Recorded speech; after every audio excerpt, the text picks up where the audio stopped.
Buenos días a todos. Qué gusto saludarlos. Gracias a Dios porque nos permite llegar nuevamente esta mañana a ustedes. Este viernes 3 de abril, nuevamente el Señor nos permite compartir su palabra.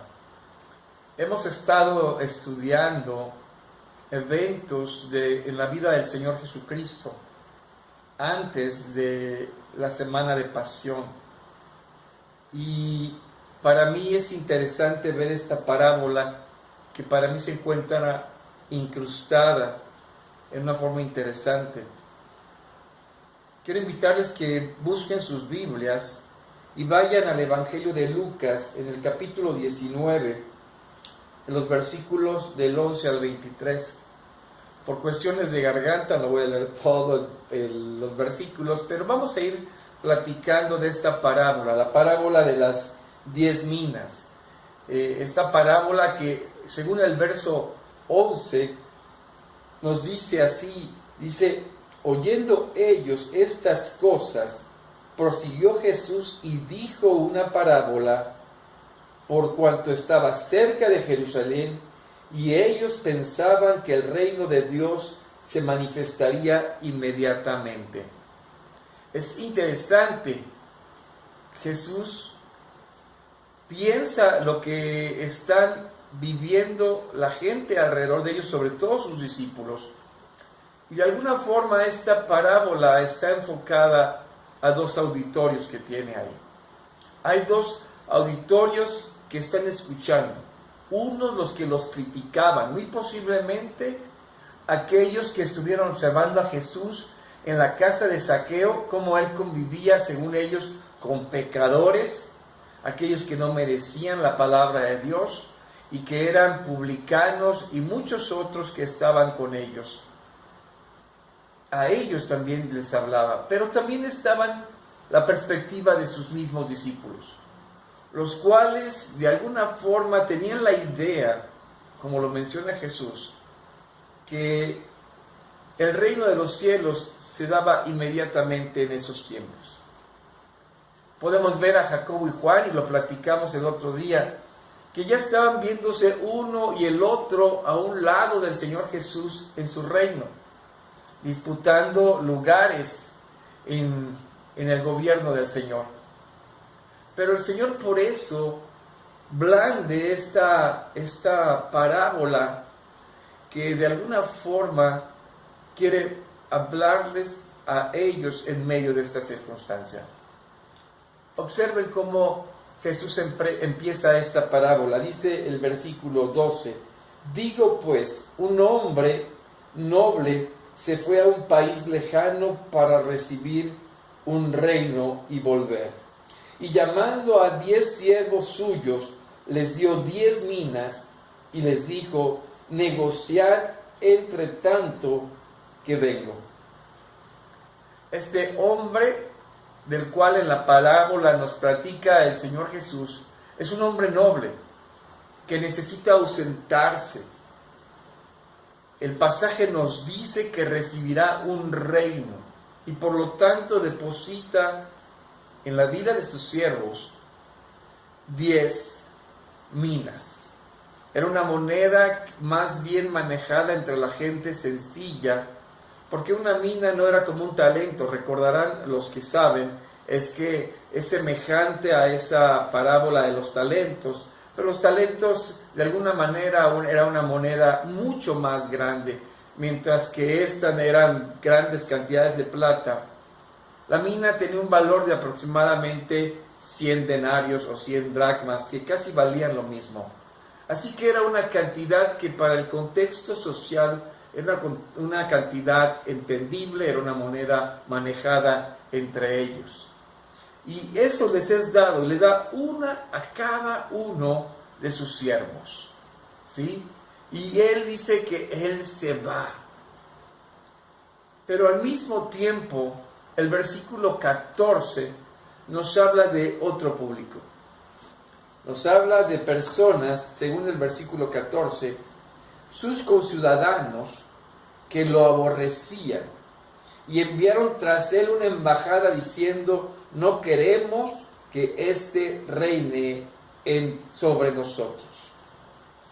De alguna forma, esta gente sabía que este hombre noble recibiría el reino, y muy posible el reino donde ellos estaban.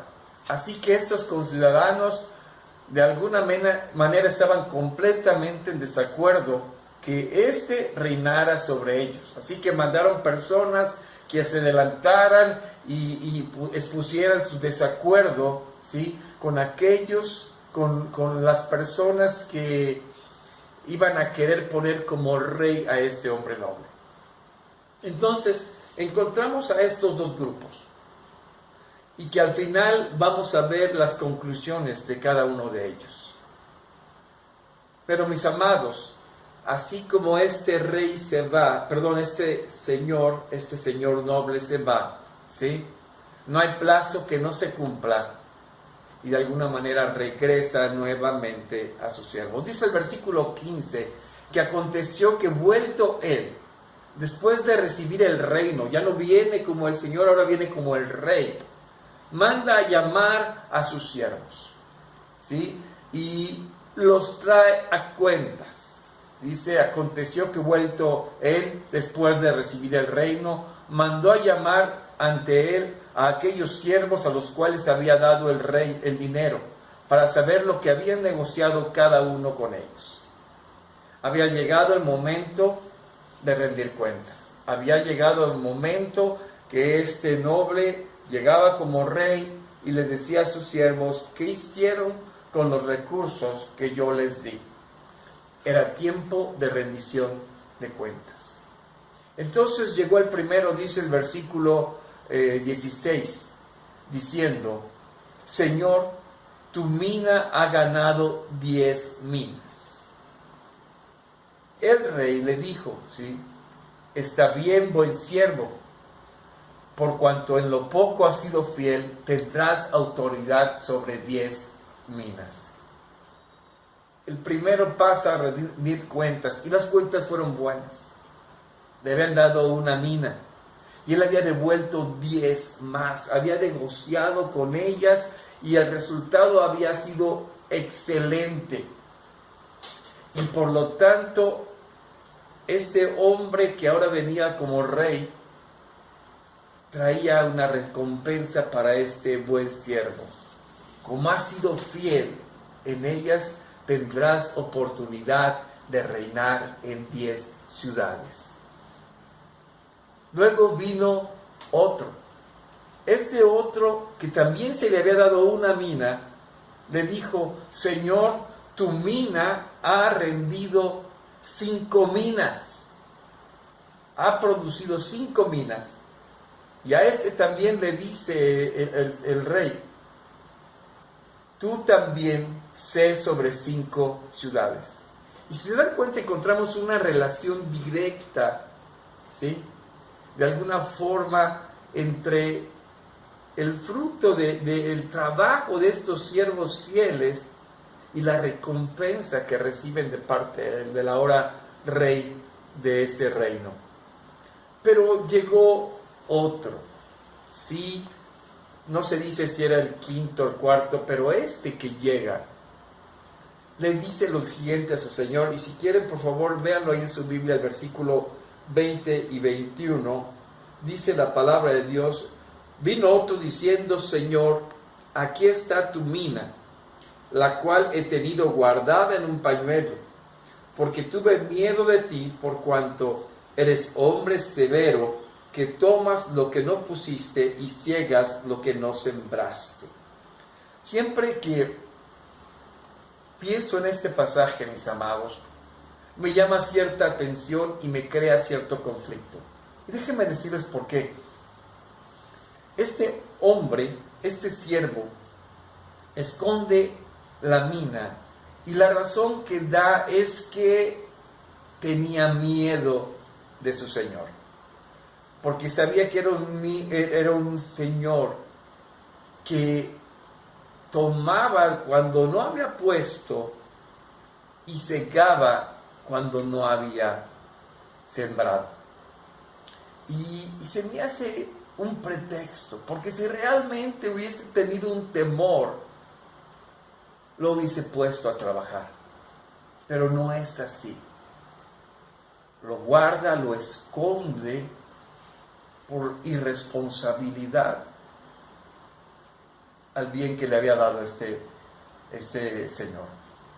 Y el mismo Señor se lo contesta. Le dice en el versículo 22, dice, entonces él le dijo, mal siervo, por tu propia boca te juzgo. Sabías que yo era hombre severo, que tomo lo que no puse y ciego lo que no sembré. ¿Por qué pues no pusiste mi dinero en el banco para que al volver yo lo hubiera recibido con los intereses?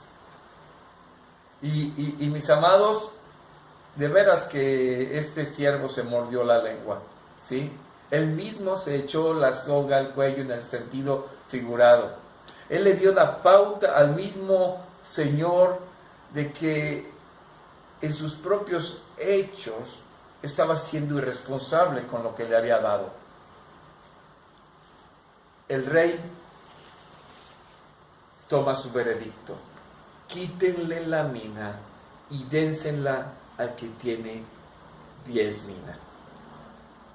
Se pierde la oportunidad de haber sido fiel y responsable con lo que se le había confiado.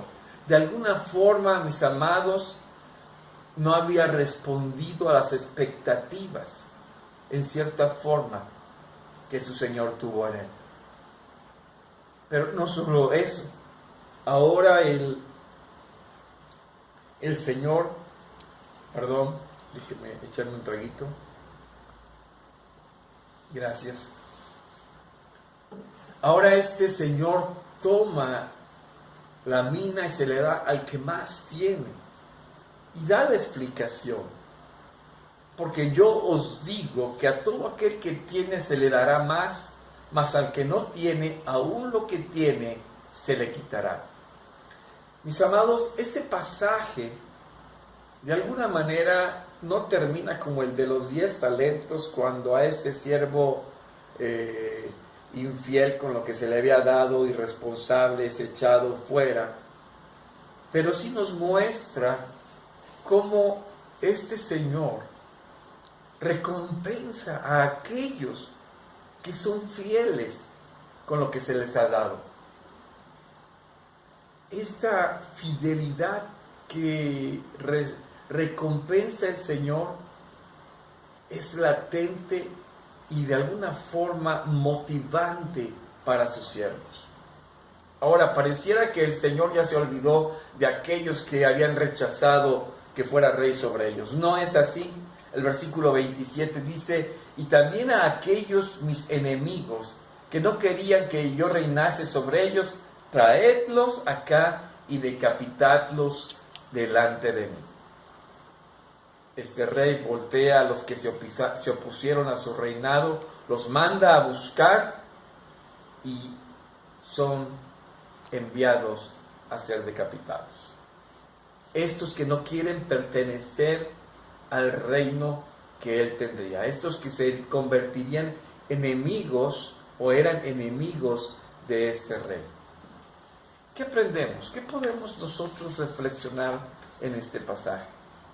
Quiero quedarme pensando con ustedes en la expectativa que se está dando en este pasaje. El Señor está a pocos días de partir.